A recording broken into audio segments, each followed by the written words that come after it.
저뿐만 아니라 우리 성도님들이 같이 우리가 무엇이 문제일까? 새로운 대안을 어떻게 만들어갈 것인가라는 질문은 매우 시의적절한 것 같아요. 그래서 이런 시도에 대해서 정말 박수를 돌려드리고요. 교회가 21세기 들어서 갑자기 숫자적으로 축소되고 또 경제 위기, 코로나 때문에 줄어들다 보니까 많은 분들이 겁을 내는 것 같아요. 그 이유는 아시겠지만은 20세기 끝까지는 한국 사회 자체가 팽창의 시대였잖아요. 성장의 시대고. 그런데 21세기 새로운 시대가 우리에게 올 걸로 기대하고 있었는데 21세기 접어들면서부터 밀레니엄 버그부터 시작해서 경제 위기, 코로나까지 그리고 코로나급은 아니지만 질병으로 인한 셧다운이 몇 번 진행이 됐잖아요. 그러다 보니까 한국의 일반 시민들뿐만 아니라 성도님들도 그 두려움, 일종의 포비아가 굉장히 만연된 것 같아요. 하지만 우리가 이번 기회에 좀 냉정하게 두 가지 부류로 좀 분류를 해보면은 우리의 위기에 대한 객관적인 인식이 가능하지 않을까 하는 생각이 들어요. 우리 교회에서는 흔히 놓치기 쉬운 사회 경제적인 변화라는 측면도 무시할 수 없잖아요. 우리는 어린 시절을 성장의 시기에 보냈지만은 이제 한국 사회는 성장 시대가 종언을 고했습니다. 교회 주일학교 숫자만 줄어드는 게 아니고 우리가 다 알다시피 학령기 인구들, 대학에 가는 학생들뿐만 아니라 저희 나라의 출생률이 0.7% 정도잖아요. 사회 자체가 축소되고 있다는 사실을 우리가 고려할 필요가 있고요. 두 번째로는 우리 한국 교회가 또 한국 사회가 자본이라는 문화, 자본주의 또는 자본주의 문화에 너무 깊숙이 들어가 있기 때문에 그 자본의 힘이 교회까지 들어와 있고 우리는 그걸 즐기고 있잖아요. 근데 이 자본이라는 것은 21세기 들어와서 막스 웨이버나 칼빈 같은 경우도 자본주의에 대한 대안이 되지 못할 정도로 자본의 힘은 지난 100년 넘는 동안에 기독교뿐만 아니라 종교 전체에 큰 영향을 미쳤거든요. 우리는 이걸 좀 냉정하게 살펴봐야 될 것 같아요. 세 번째는 이런 자본의 힘이 무지막지하게 몰려오는데 그렇다면은 이 자본주의라는 거대한 파도에 한국교회 최소한 리더들은 목사님들이나 신학자들이나 성각자들은 어떤 대응을 했는가? 오히려 대응하다기보다는 즐긴 측면이 많지 않았는가 하는 생각이 들어요.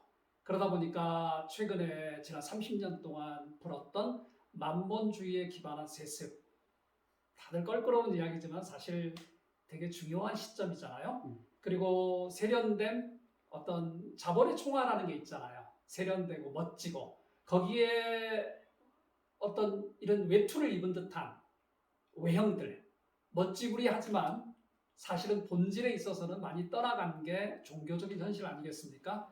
그리고 은근히 우리 한국의 기독교인들이 권력을 좋아합니다.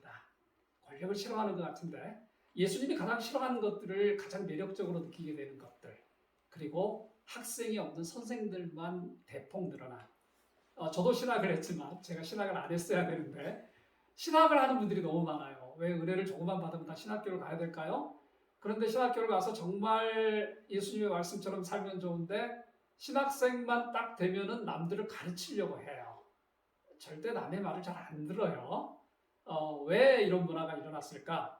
자, 이걸 요약을 해보면 우리가 자본주의라는 것에 나도 모르는 사이에 물들여서 우리의 삶 전체가 예수님을 따른다는 어떤 시각에 있어서의 말에 있어서의 발언을 하지만은 실질적으로 우리의 삶 자체가 예수님보다는 시대의 흐름에 부합되고 안락해 하는 물이 이렇게 뜨거워지는 냄비 속에 들어가 있는 개구리의 비유, 그게 우리의 모습이 아닐까 해요. 마지막으로는 저는 역사학자로서 이런 생각을 합니다. 과거 지향적인 아이디얼리즘에서 헤어나오지 못하는 한국교회.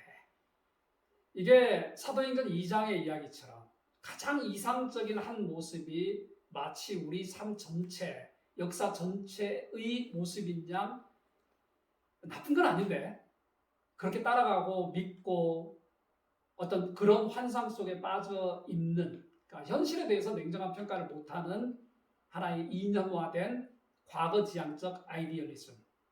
과거 사실에 대한 비평적 수용 없이는 세뇌 작업으로 등장하잖아요. 그거하고 주술가하고 무슨 차이가 있을까요? 우리는 주술을 벗어나고 주술가들을 몰아내기 위해서 생명이라는 예술을 받아들였는데 막상 우리가 배부른 돼지가 되다 보니까 배고픈 소크라테스, 배고픈 생명력에 대한 인식은 떨어지지 않았는가 하는 게 제 생각입니다. 과거의 사실 속에서 중요한 것은 과거에 그런 사실을 거부하는 건 아니잖아요. 분명히 그런 순간이 있었을 거예요. 몇 년은 아니지만 자신의 것을 내놓고 서로 소통하고 공공선을 향하고 그리스도의 가르침을 자신의 삶에서 표현하려고 했던 모습이 분명히 사도행전만이 아니라 역사에 있어서 빈번하게 짧은 시간 등장하는 거죠. 하지만은 인류의 삶이라는 것은 그 순간만으로만 되는 건 아니잖아요. 그렇다면은 그렇게 우리에게 신앙의 모델로 등장했던 순간을 우리의 삶에 있어서 이 척박한 삶에 있어서 어떻게 연결할 것인가?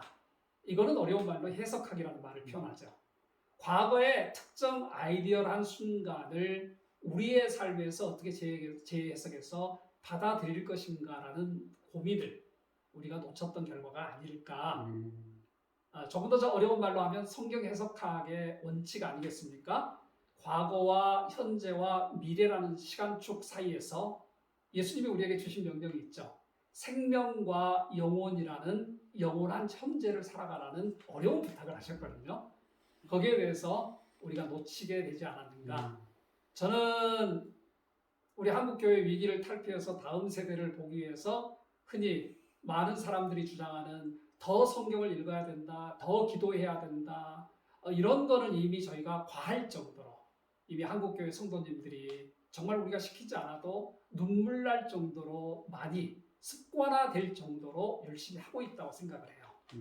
하지만 우리가 코로나 이후 시대에는 이런 기본적인 것을 한 단계 좀 넘어서서 조금 더 본질적이고 조금 더 100년 대계를 좀 계획할 수 있는 그런 자세로 제가 방금 몇 가지 제안드린 것들을 고민하는 시간이 되면 올해의 고난주간은 좀 더 효과적이지 않을까.